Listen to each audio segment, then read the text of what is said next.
Sanggar Cerita mempersembahkan Sabda Pandita Ratu.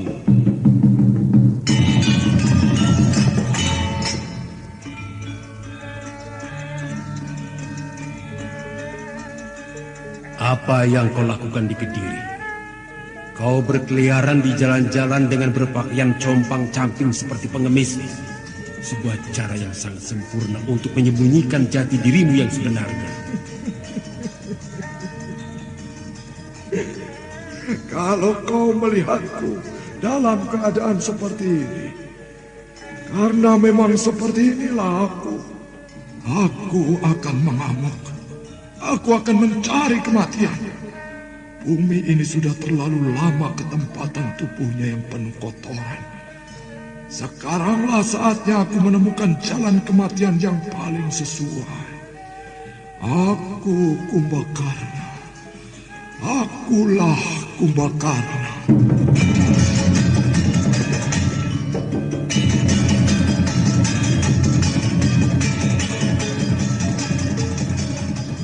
Sabda Pandita Ratu, sebuah kisah penuh dilema, tragedi cinta anak manusia, perebutan tahta, mabuk harta dan duniawi, serta silaunya kehormatan, di mana keangkara murkaan merajalela karena dendam yang membara. Kisah ini berlatar belakang berdirinya Singasari. Ken Arok, dialah pemuda yang merekuk pahit getirnya kehidupan. Namun sebenarnya, dialah yang harus melaksanakan sabda-sabdanya. Perjalanan sengsaranya adalah awal untuk meraih keberhasilan, untuk menuju kejayaannya di saat Singasari berdiri. Apakah cita-citamu itu, Kenomang? Aku ingin mengubah nasibku. Aku bosan dengan kehidupanku selama ini yang terlunta-lunta, akrab dalam pelukan kemelaratan. Kadangkala aku berangan-angan, aku adalah seorang istri dari Patih. Bahkan lebih gila lagi, aku berangan-angan, andai kata aku adalah seorang permaisuri, maka akan terhapus semua masa silamku. Terhapus lenyap, tidak bersisa semua kenangan buruk yang kumiliki. Itulah cita-citaku, Kakang Ken Arok. Bagaimana dengan kau, Kakang? Aku ingin menjadi seorang raja.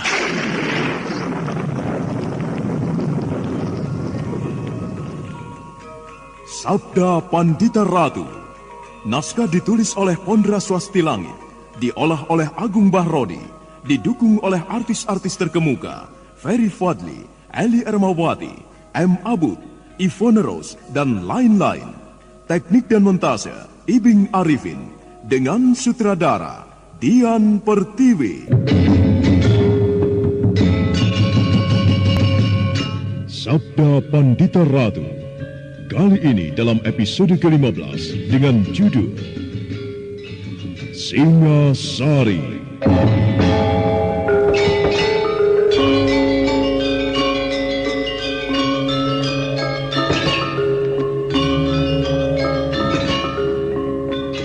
Dalam seri ke-421 ini, dengan para pemain Hari Akik sebagai Satya Murti, Idris Apandi sebagai Yuda Paksa, Elias sebagai Mancas Sastra, M. Abud sebagai Ken Arok, Billy sebagai Anissa Songko, Wahyu Chandra sebagai Brahmana Loh Gawe, Chandra Rifki dan Ashari sebagai prajurit, dan Asdi Suhastra, pengantar cerita.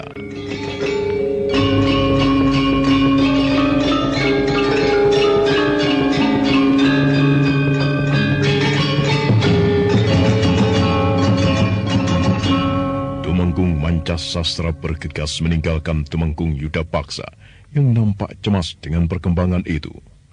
Tumenggung Yuda Paksa tahu dengan jelas apa arti Brahmana yang melibatkan diri dalam peperangan.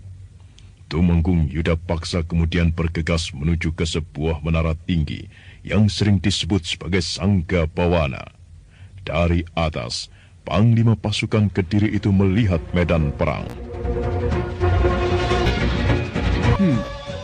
Siapa kalian berani menghadang Ken Arok? Bangga sekali aku dapat bertemu denganmu, Ken Arok. Pangkatmu seorang senopati. Iya, mengapa? Dan mereka, siapa orang-orang ini? Menilik cara berpakaiannya, bukan pakaian prajurit. Apalah artinya pakaian kebesaran? Yang penting yang kau hadapi saat ini adalah sebuah pasukan khusus. Oh, pasukan khusus. Ya, Aku tidak pernah melihat pasukan khusus seperti ini di Kediri. Apalagi pakaiannya hitam-hitam seperti itu. pakaian ini menandai bahwa kami memang dipersiapkan untuk menghadapi tugas yang berat. Bukan main. Sekarang aku bisa menebak kau pasti mendapat tugas untuk menangkap Ken Arok. Untuk membunuh. Cabut pedang! Jangan beri ampun orang ini! Bukan main. Sedemikian besar penghormatan yang dilakukan oleh Kediri untuk membentuk pasukan khusus yang hanya dipersiapkan untuk mengatasi Ken Arok. Baik, aku terima kehormatan itu. Aku siap.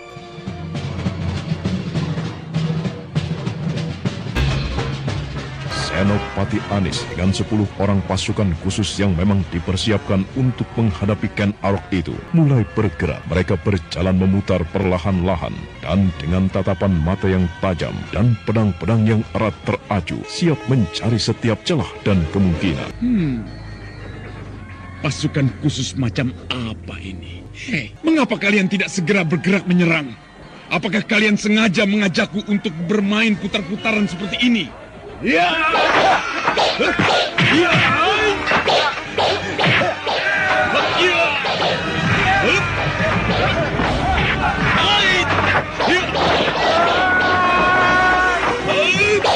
Jangan beri ia kesempatan meloloskan diri! Serang! Dan pertempuran itu dengan cepat bergerak meningkat. Kelompok pasukan khusus yang telah dipersiapkan menghadapi Ken Arok itu memang terdiri dari orang-orang pilihan yang diambil dari berbagai perguruan kanuragan. Dengan demikian, pertempuran yang kemudian terjadi adalah pertempuran yang dahsyat. Kelompok itu menyerang susul-menyusul dari berbagai arah. Sambaran-sambaran pedang yang terlontar dengan segenap tenaga membuat Ken Arok tidak berani meremehkan.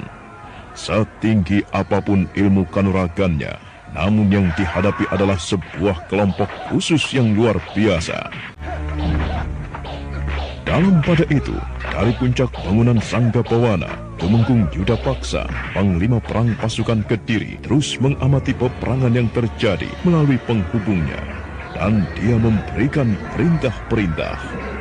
Sangat sulit meramalkan bagaimana bentuk akhir dari peperangan ini. Pasukan Kediri nampaknya memerlukan kerja keras untuk mengusir orang-orang Tumapel. Meskipun menang dalam jumlah, akan tetapi Tumapel yang berhasil menyusun gelar lebih dulu menentukan bentuk dari peperangan ini. Belum lagi jika pasukan dari Ganter itu nantinya datang bergabung pula. Ternyata kehadiran para Brahmana yang melibatkan diri di dalam peperangan itu sangat menyulitkan. Sial.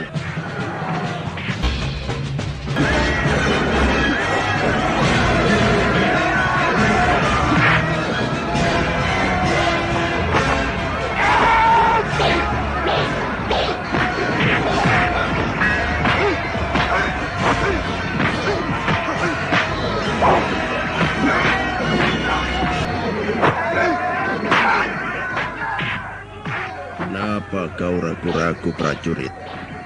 Kau seorang Brahmana. Ya, namaku Brahmana Pramasara. Kau seorang Brahmana. Mengapa kau berlaku tidak lazim? Bukan hal yang patut dilakukan oleh seorang Brahmana menerjunkan diri di dalam kancah peperangan. Sebenarnya apa yang kami lakukan ini bukan kehendakku, prajurit muda. Oh, apakah kau dipaksa orang untuk bertempur? Ya, memang ada orang yang telah memaksa kami untuk bertempur. Siapa yang memaksamu bertempur dan mengapa kau mau? Kau akan melaporkan kepada pimpinanmu jika kau katakan siapa orang yang memaksaku bertempur. Hal yang kau katakan tidak lazim dilakukan oleh Brahmana. Ya, siapa? Sebutkan. Katakan siapa yang memaksamu ikut berperang. Kertajaya. Baginda Kertajaya? Ya, Baginda Kertajaya. Rajamu itulah yang telah menyebabkan para Brahmana melakukan seperti yang kau lihat. Bertempur. prajurit muda Kediri.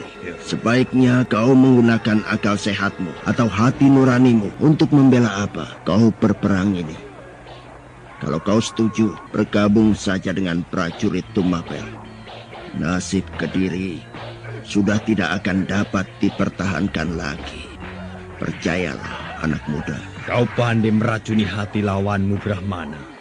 Aku tidak sedang meracuni hatimu, prajurit muda.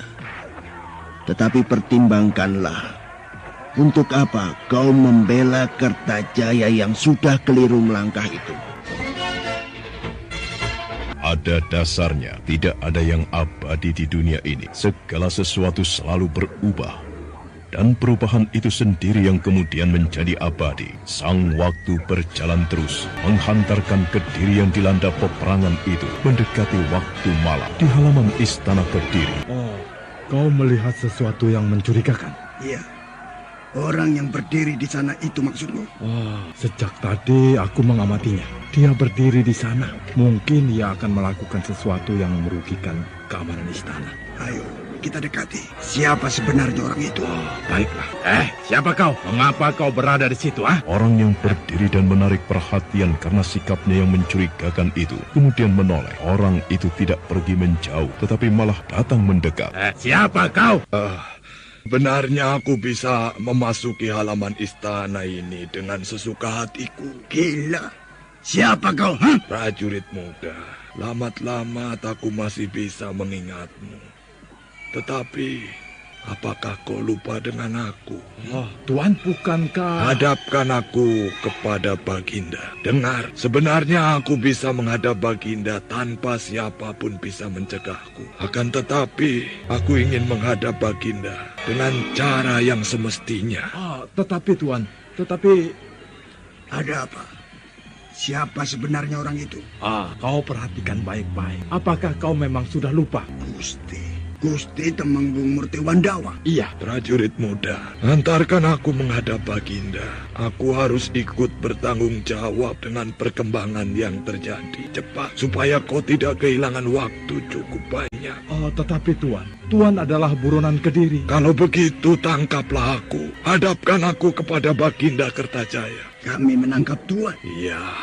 Jangan khawatir, aku tidak akan melawan. Bukankah selama ini ada sayembara? Siapa yang berhasil menangkap Temenggung Murti Wandawa akan mendapatkan hadiah. Ayo prajurit muda, tangkap saja aku, bawa aku menghadap rajamu. Percayalah, aku tidak akan melawan jika kau tangkap. Kedua prajurit pengawal keamanan istana Kediri itu justru menjadi kebingungan. Keduanya saling berpandangan dan jelas tersirat tidak tahu apa yang harus dikerjakan. Permintaan Sakyamurti itu justru membahayakan keselamatan Baginda Kertajaya. Belum lagi kebingungan itu mereda, tiba-tiba... Aku yang akan menangkapmu, Murti Wandawa. Kau Mancasasra. Ya, kalau kau masih ingat, inilah aku, Mancasasra. Aku belum pikun. Aku masih ingat kepadamu, Adi Tumenggung Mancasasra. Kau seorang tumenggung yang luar biasa, yang mempunyai kesaktian tinggi. Bagaikan ora tedas tapak palune pande. Jangan terlalu memuji kau, Murti Wandawa. Ada keperluan apa kau datang kemari? Aku ingin menghadap Baginda. Untuk apa? Waktu yang ada sangat terbatas. Hadapkan aku kepada Baginda Kertajaya. Nanti kau akan tahu apa yang kubicarakan kepada Baginda. Terlalu bodoh jika aku penuhi permintaanmu itu, Murti Wandawa. Itu sama saja halnya dengan membawa seekor macan galak ke hadapan Baginda. Apalagi jika mengenang apa yang pernah kau lakukan beberapa bulan yang lalu. Atau setahun yang lewat, kau telah membuat geger halaman istana ini dengan perbuatan yang sampai sekarang sulit dimengerti mengapa itu. Aku jamin, aku tidak akan mengulangi hal itu, Mancasasra. Tetapi, pertemukan aku dengan Baginda. Sekali lagi tidak, Murti Wandawa. Bahkan menyerahlah. Kau akan ditangkap dan dijebloskan ke dalam pakunjaran. Mampukah kau melakukan hal itu? Kau sendiri yang akan menangkapku. Atau kau akan menggunakan prajurit segelar sepapan. Sementara kau dengar riuh suara apa itu. Andai kata kau bermaksud menangkapku sendirian, aku yakin kau tidak akan mampu, Mancasasra. Kaulah yang justru akan terbunuh dan mati di tanganku. Aku pernah mengukur setinggi apa ilmu yang kau miliki. Aku yakin kau tidak akan menang melawan aku. Sementara jika kau menggunakan prajurit, mengerahkan orang-orang pilihan, para pengawal istana ini untuk menangkapku, aku bisa barang amuk. Aku bisa soroh nyowo tak kerpati. Dan aku jamin, meski aku akan tertangkap atau mati, itu membutuhkan waktu yang sangat lama. Sementara hal itu terjadi, barangkali pasukan Kediri yang bagaikan samudra Rob itu sudah akan menjilati tempat ini. Apalagi jika pasukan musuh yang nampaknya akan menggilas pula dari arah timur. Pasukan Ganter itu tidak lama lagi akan segera datang.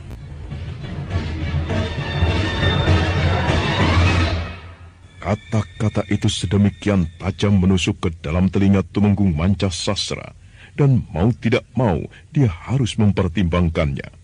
Beberapa saat Mancasasra termangu. Dia mencoba menduga-duga apa kira-kira yang akan dilakukan Tumenggung yang pernah membuat geger itu. Apa yang pernah aku dengar dari Kakang Tumenggung Yudapaksa yang memberitahu bahwa prajurit segelar Sepapan yang berada di hutan Limar adalah orang ini. Paling tidak, Tumenggung Murtiwandawa telah berbuat kebaikan. Bagaimana?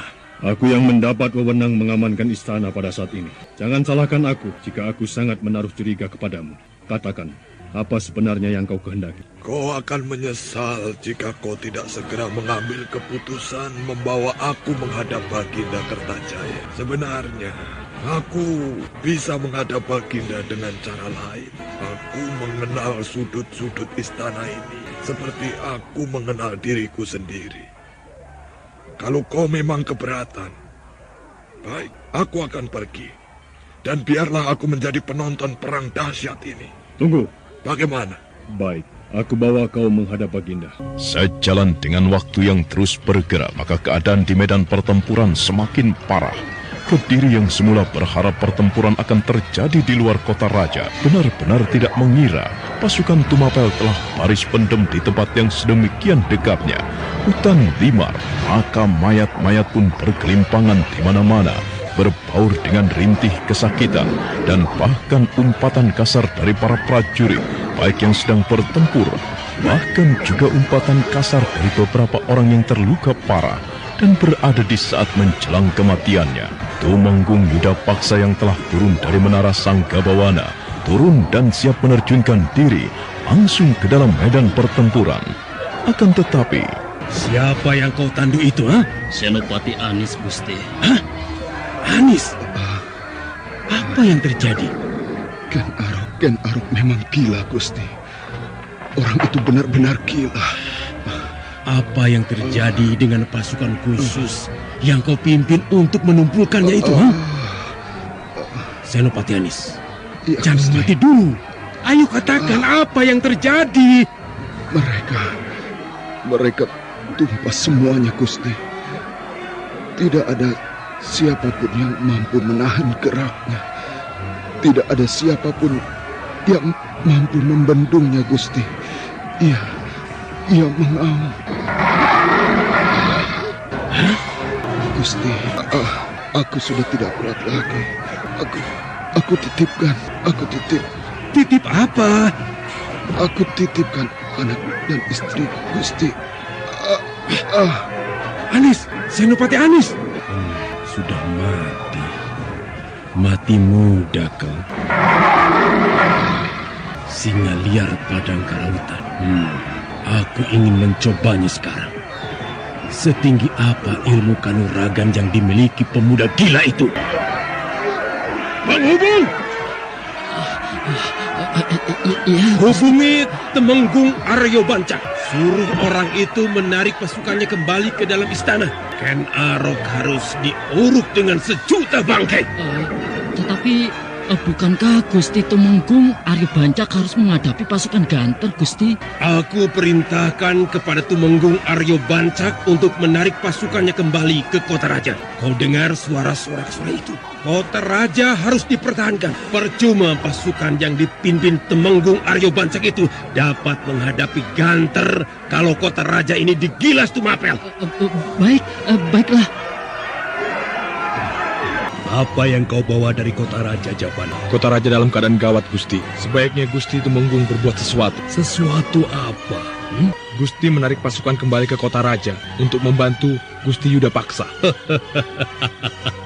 Tidak perlu. Maksud Gusti Tumenggung? Prajurit penghubung itu tidak ada yang datang kemari membawa perintah Tumenggung Yudapaksa agar kita di sini menarik pasukan. Tetapi sebenarnya, secara pribadi, aku lebih senang kalau Kediri hancur. Gusti Tumenggung, aku berharap Yudapaksa tidak mampu mengatasi masalah, dan di atas segenap puing-puing yang ada, akulah nanti yang akan menggilas kekuatan yang tersisa, baik di Tumapel, Kediri, ataupun Ganter. Mengapa Gusti Tumenggung mempunyai sikap seperti itu? Ya, karena aku mempunyai cita-cita. Kau pikir aku puas dengan kedudukanku yang sekarang, yang hanya menjadi bayang-bayang Yudapaksa? Kau pikir aku cukup puas hanya menjadi seorang Tumenggung? Tidak, Japana. Aku menginginkan jabatan yang lebih tinggi dari sekedar Tumenggung. Akan tetapi aku menginginkan menduduki Dampak. Senopati Japanan yang diperbantukan kepada Tumenggung Aryo Pancak terkejut ketika mendengar jawaban itu. Dia sama sekali tidak menduga Tumenggung Aryo Pancak justru akan menusuk Kediri dengan caranya yang lain. Japanan menjadi termangu karenanya. Bagaimana, Senopati Japana? Apakah kau tidak sependapat denganku? Bukan main, Gusti. Aku tidak mengira di dalam benak Gusti tersimpan gagasan semacam itu. Nah, sekarang apakah yang akan kau perbuat setelah kau mengetahui apa yang akan kulakukan? Kalau boleh aku mengetahui, apakah yang Gusti Tumenggung justru akan lakukan? Aku akan membiarkan pasukan dari Ganter itu lewat dan menerjunkan diri di dalam peperangan. Setelah semuanya dalam keadaan yang tidak karuan, aku akan datang menggilas mereka. Itulah gagasanku. Bagaimana? Jika kau sependapat, bergabunglah dengan aku. Mungkin kelak aku akan mengangkatmu menjadi seorang Mahapati. Atau apa, jika kau mau menyatukan kehendak bersamaku.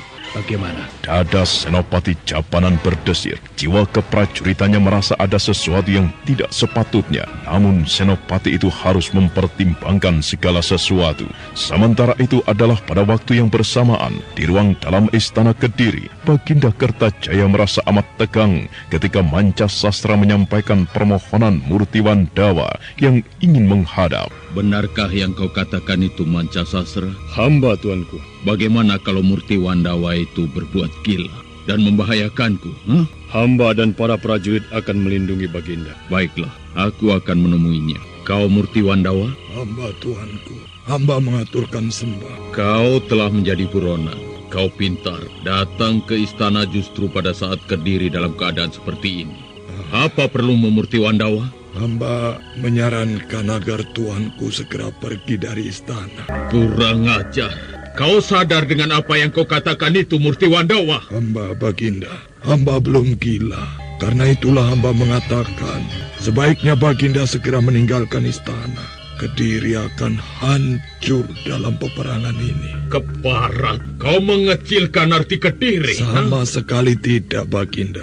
Hamba tidak pernah berpikir demikian. Kediri adalah sebuah negara yang besar, yang memiliki prajurit besar pula.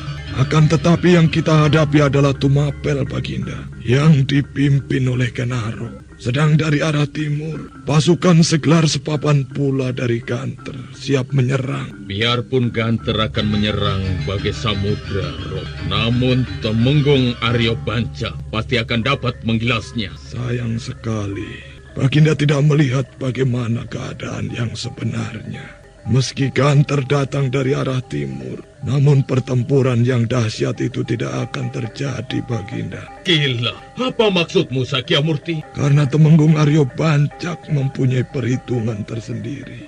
Apa maksudmu, Tumenggung Aryo Bancak akan membiarkan pasukan dari Ganter itu lewat dan kemudian menggilas Kediri. Pada bagian akhir, pasukan yang dipimpin oleh Ganter itu akan menggilas siapapun yang menjadi pemenangnya. Tentu bukan pekerjaan yang sulit bagi Tumenggung Aryo Bancak untuk menggilas sebuah pasukan yang sudah kelelahan. Omong kosong, aku tidak percaya dengan omonganmu. Tumenggung Aryo Bancak tidak akan berbuat sebodoh itu. Untuk apa ia melakukan hal seperti itu? Tumenggung Aryo Bancak melakukannya karena ia cerdik, Baginda. Ia melakukan semua itu karena di dalam hatinya muncul sebuah keinginan.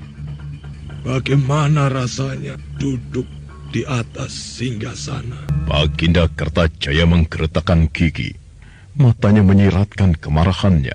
Dia memandang Tumenggung Murtiwandawa seolah bermaksud membakar Tumenggung itu cukup dengan tatapan matanya. Semua yang hadir di tempat itu terdiam. Tidak ada seorang pun yang berbicara. Namun di dalam masing-masing dada mereka serasa penuh dengan gemuruh. Murtiwandawa, hamba tuanku. Kau pikir aku percaya dengan kata-katamu itu? Kau pasti sedang melakukan sesuatu yang aku tidak mengerti. Hayo Murtiwandawa, mengaku saja. Hamba telah mengatakan apa yang sebenarnya terjadi, Baginda. Menurut hemat hamba, Tumenggung Yudapaksa tidak akan mampu mengatasi Ken Arok dengan pasukan Tumapel yang sedang berperang dengan hasrat untuk memenangkan peperangan dengan nafsu menggila. Apalagi di antara mereka terdapat beberapa Brahmana yang ikut berperang. Para Brahmana itu memberikan dampak yang luar biasa, tuanku. Kepada prajurit Kediri berdampak melemahnya minat mereka untuk berperang. Sedang kepada prajurit Tumapel justru semakin membakar gelora. Murtiwandawa, kau pikir aku senang dengan laporanmu itu? Kau pikir aku akan berterima kasih dengan saran yang tidak masuk akal itu? Jika demikian, hamba mohon ampun, Baginda. Katakan, Murtiwandawa, apakah pamrihmu dengan ulahmu ini? Katakan! Hamba sudah bosan hidup, tuanku. Hamba merasa matahari yang beberapa bulan ini hamba lihat bersinar tidak cerah lagi. Hamba menginginkan kematian. Inilah saat yang tepat bagi hamba untuk mendapatkan jalan kematian itu. Mati di dalam peperangan. Lalu untuk apa kau melakukan itu? Untuk apa kau membela aku? Hamba tidak membela tuanku. Hamba melakukannya bukan karena hamba membela tuanku. Hamba tidak membela Baginda karena hamba tahu Baginda yang bersalah dalam peristiwa ini. Jika hamba melakukan semata-mata karena hamba membela Kediri. Baginda Kertajaya merasa jantungnya benar-benar akan meledak. Matanya liar memandang Sakya Murti atau yang dikenalnya sebagai Murtiwandawa. Saudara pendengar, untuk mengetahui jawabannya, ikutilah kelanjutan kisah ini dalam seri berikutnya. Sampai jumpa.